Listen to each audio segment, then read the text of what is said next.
गुरुदेव भगवान की जय। प्यारे कृष्ण कन्हैया लाल की जय। श्रीमद् देवी भागवत महापुराण द्वितीय खंड का सप्तम स्कंध चल रहा है। 2 अध्याय हो चुके हैं, आज तीसरा अध्याय। सुकन्या का च्यवन मुनि के साथ विवाह। व्यास जी बोले, हे राजन, इस घटना से अत्यंत चिंतित राजा शर्याति ने उन सब से पूछने के पश्चात शांति तथा उग्रता पूर्वक भी अपने बंधुजनों से पूछा। समस्त प्रजाजन और अपने पिता को अत्यंत दुखी देखकर तथा अपने द्वारा उन छिद्रों में कांटा चुभाने की बात को सोचकर उस सुकन्या ने यह कहा, हे पिताजी, वन में खेलती हुई मैंने लताओं से घिरा हुआ 2 छिद्रों वाला एक विशाल वाल्मीकि देखा। उन छिद्रों में से जुगनू की भांति तीव्र प्रकाशमान 2 ज्योतियां मैंने देखी। तब हे महाराज, जुगनू की शंका करके मैंने उन छिद्रों में सुई चुभो दी। हे पिताजी, उस समय मैंने देखा कि वह सुई जल से भीग गई थी और उस वाल्मीकि से हा हा की मंद मंद ध्वनि मुझे सुनाई पड़ी। हे राजन, तब मैं आश्चर्य में पड़ गई कि यह क्या हो गया। मैं इस शंका से ग्रस्त हो गई कि न जाने मेरे द्वारा उस वाल्मीकि के मध्य में कौन सी वस्तु बिंध गई। सुकन्या का वह मधुर वचन सुनकर राजा शर्याति इस कृत्य को मुनि का अपमान समझकर शीघ्रतापूर्वक उस वाल्मीकि के पास जा पहुँचे। वहाँ उन्होंने कष्ट में पड़े हुए परम तपस्वी च्यवन मुनि को देखा। तत्पश्चात उन्होंने मुनि के शरीर पर जमी हुई विशाल वाल्मीकि अर्थात बावी को हटाया। इसके बाद राजा शर्याति ने दंड की भांति पृथ्वी पर पड़कर मुनि भार्गव को प्रणाम करके उनकी स्तुति की और पुनः वे हाथ जोड़कर विनम्रतापूर्वक उनसे कहने लगे, हे महाभाग, मेरी पुत्री खेल रही थी, उसी ने यह दुष्कर्म किया है। हे ब्राह्मण, उस बालिका के द्वारा अनजान में किए गए इस अपराध को आप क्षमा कर दें। मुनिगण क्रोध शून्य होते हैं, ऐसा मैंने सुना है। अतएव आप इस समय बालिका का अपराध क्षमा कर दीजिए। व्यास जी बोले, उनकी बात सुनकर च्यवन मुनि नम्रतापूर्वक खड़े उन राजा को अत्यंत दुखित जानकर उनसे कहने लगे। च्यवन बोले, हे राजन, मैं कभी भी लेश मात्र क्रोध नहीं करता। आपकी पुत्री के द्वारा मुझे पीड़ा पहुंचाए जाने पर भी मैंने अभी तक आपको शाप नहीं दिया है। हे महीपते, इस समय मुझ निरपराध के नेत्रों में पीड़ा उत्पन्न हो रही है। मैं जानता हूँ कि इसी पाप कर्म के कारण आप कष्ट में पड़ गए हैं। भगवती के भक्त के प्रति घोर अपराध करके कौन सा व्यक्ति सुख पा सकता है, चाहे साक्षात शंकर ही उसके रक्षक क्यों न हो। हे महिपाल, मैं क्या करूं? मैं अंधा हो गया हूं और बुढ़ापे ने मुझे घेर रखा है। हे राजन, अब मुझ अंधे की सेवा कौन करेगा? राजा बोले, हे मुनि श्रेष्ठ, मेरे बहुत से सेवक दिन रात आपकी सेवा करेंगे। आप अपराध क्षमा करें, क्योंकि तपस्वी लोग अत्यंत अल्प क्रोध वाले होते हैं। च्यवन बोले, हे राजन, मैं अंधा हूँ, अतः अकेले रहकर मैं तप करने में कैसे समर्थ हो सकता हूँ? क्या आपके वे सेवक सम्यक रूप से मेरा प्रिय कार्य कर सकेंगे? हे राजन, यदि आप क्षमा करने के लिए मुझसे कहते हैं तो मेरी एक बात मान लीजिए। मेरी सेवा के लिए कमल के समान नेत्रों वाली अपनी कन्या मुझे सौंप दीजिए। हे महाराज, मैं आपकी इस कन्या पर प्रसन्न हूँ। हे महामते, मैं तपस्या करूँगा और यह मेरी सेवा करेगी। हे राजन, ऐसा करने पर मुझे सुख मिलेगा और आपका भी कल्याण होगा। मेरे प्रसन्न हो जाने पर आपके सैनिकों को भी सुख प्राप्त होगा, इसमें संदेह नहीं है। हे भूप, मन में यह विचार करके आप कन्यादान कर दीजिए, इसमें आपको कुछ भी दोष नहीं होगा, क्योंकि मैं एक संयमशील तपस्वी हूँ। व्यास जी बोले, हे भारत, मुनि की बात सुनकर राजा शर्याति घोर चिंता में पड़ गए। दूंगा या नहीं दूंगा, कुछ भी उन्होंने नहीं कहा। वे सोचने लगे कि देव कन्या के तुल्य अपनी यह पुत्री इस अंधे कुरूप तथा बूढ़े मुनि को देकर मैं कैसे सुखी रह सकता हूँ।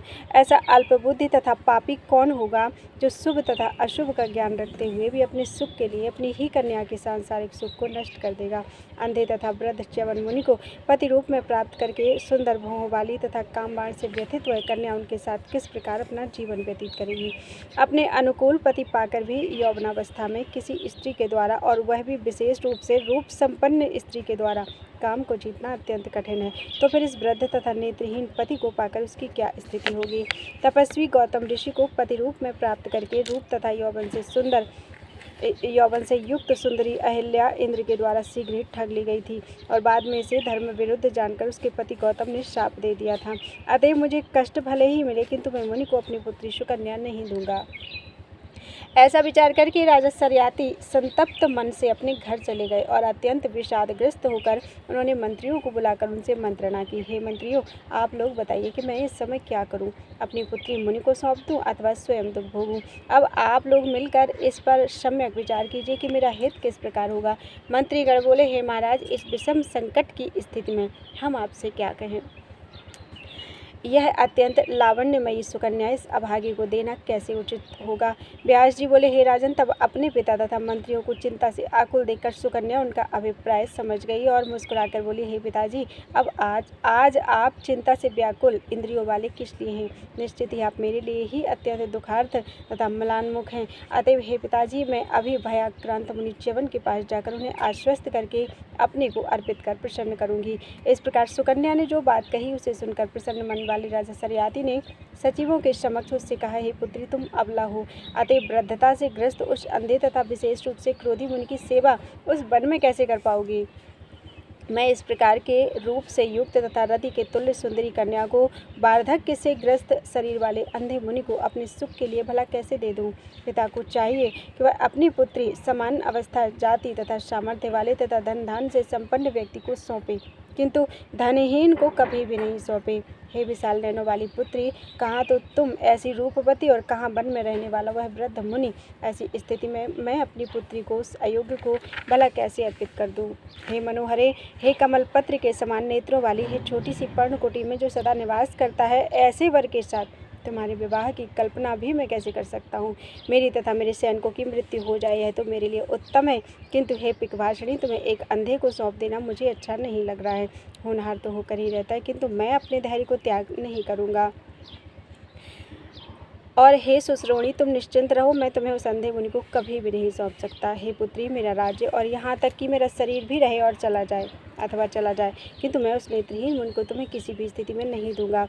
तत्पश्चात पिता का वह वचन सुनकर अत्यंत प्रसन्न मुख वाली सुकन्या ने उनसे यह स्नेह युक्त वचन कहा। सुकन्या बोली, हे पिताजी, मेरे लिए आप चिंता न करें और अब मुझे मुनि को सौंप दीजिए, क्योंकि मेरे लिए ऐसा कर देने से संपूर्ण प्रजा को सुख प्राप्त होगा। मैं हर प्रकार से संतुष्ट होकर और निर्जन वन में अपने परम पवित्र वृद्ध पति की अगाध श्रद्धा से सेवा करूंगी और शास्त्र सम्मत सती धर्म का पूरा तत्परता के साथ पालन करूंगी। हे निष्पाप पिताजी, भोग विलास में मेरी अभिरुचि नहीं है, आप अपने चित्त में स्थिरता रखिए। व्यास जी बोले, उस सुकन्या की बातें सुनकर सभी मंत्री आश्चर्य में पड़ गए और राजा भी परम प्रसन्न होकर मुनि के पास गए।